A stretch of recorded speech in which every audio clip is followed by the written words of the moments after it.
বাগানের ভিতরে ঘাস নিতে অনেক মহিলারা আইছে, মহিলারা আইয়া দেহে আমার বাগানের সব গাছ কাটতে ফেলা যাচ্ছে। তখন তারা চিল্লা ফাল্লা করণে পাশের এখানে আমারও তো অন্যরাও কাজ করে আরেকটা বাগান আছে, ওই বাগান থেকে অন্য লেবাররাও ওই বাগানে আইছে, আইয়া আমরা ফোন করছে যে গাছটি সব কাটতে লাইছে। তখন আমরা বাগানে আইলাম, সব গাছ 350 মতো গাছ আসলো, মানে 320-30টা গাছ কাটতে লাইছে।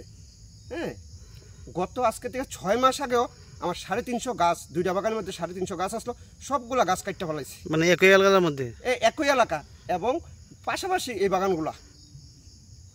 কোন জায়গাটা? এটা পুরাতল রাজনগর। আপনার নাম? আমার নাম দেবপ্রসাদ চৌধুরী। কি মনে করেন ঘটনা আপনি?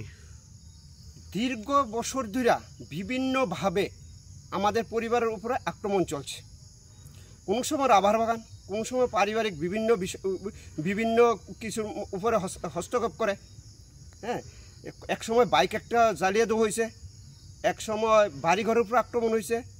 আজকে কে বা কারা রাত্রেবেলা দুষ্কৃতীরা আয়া আমার বাগানগুলা ধ্বংস করে দেওয়া গেছে, আগেও করছে, আজকেও করছে।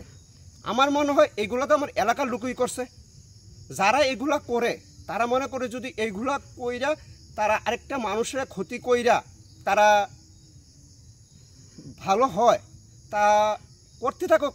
এই এলাকার জনগণ তার সময়ে সঠিক জবাব দেবে। আপনি কোন দলের সমর্থক? আমি সিপিএম দলের সমর্থক।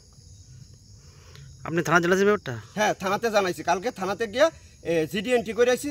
আজকে থানার স্টাফ আইছে, আয়া ঘুইরাটিরা দেখে গেছে, কইছে এই থানাতে গিয়ে বড়বাবুর কাছে পুরা রিপোর্ট দিব, দিয়ে তারা তদন্ত করে দেখবো এইগুলা কাজ কে করতে পারে।